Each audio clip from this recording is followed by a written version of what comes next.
તો મિત્રો હું બગડાણા આવ્યો છું.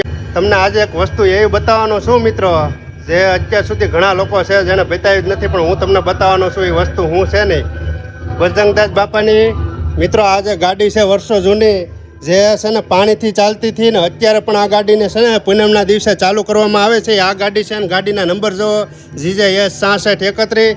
તો બજરંગદાસ બાપાની કંઈક આવી ગાડી છે મિત્રો. તો તમામ લોકો બજરંગદાસ બાપાની ગાડીના દર્શન કરી લેજો. બાકી કાંઈ ઘટે નહીં, એવી સરસ મજાની ગાડી છે. તમે જો હાલો હું તમને પાછળથી પણ બતાવી દઉં. એના વ્હીલ પણ જોવો તમે જો. વાહ ભાઈ વાહ, આવી કંઈક સરસ મજાની બજરંગદાસ બાપાની ગાડી છે ને વાહે જો ફોટો પણ છે બજરંગદાસ બાપાનો. વાહ ભાઈ વાહ, જો વર્ષો જૂની ગાડી છે મિત્રો, કાંઈ ઘટે નહીં એવી ગાડી છે બજરંગદાસ બાપાની. જો અંદર પણ જો તમને બધું બતાવી દઉં. વાહ ભાઈ વાહ, અંદર તો જો કેવી ગાડી છે બજરંગદાસ બાપાની. વાહ ભાઈ વાહ, આ ગાડી મિત્રો બહુ વર્ષો જૂની ગાડી છે ને આને કહેવામાં આવે છે એમ્બેસેડર ગાડી કહેવામાં આવે છે, જે પૂનમના દિવસે ચાલુ કરવામાં આવે છે અને એ પણ હજી પણ ચાલુ થાય. તમે વિચાર કરો, આ ગાડીના 70-80 આજુબાજુ વર્ષ પણ થઈ ગયા છે. બાકી તમને આ મિની વ્લોગ કેવો લાગે, સારો લાગે, લાઈક કરો, શેર કરો અને ચેનલને સબસ્ક્રાઈબ કરો અને કોમેન્ટમાં મિત્રો બાપા સીતારામ લખવાનું ભૂલતા નહીં. તો ચાલો બધાને જય બાપા સીતારામ.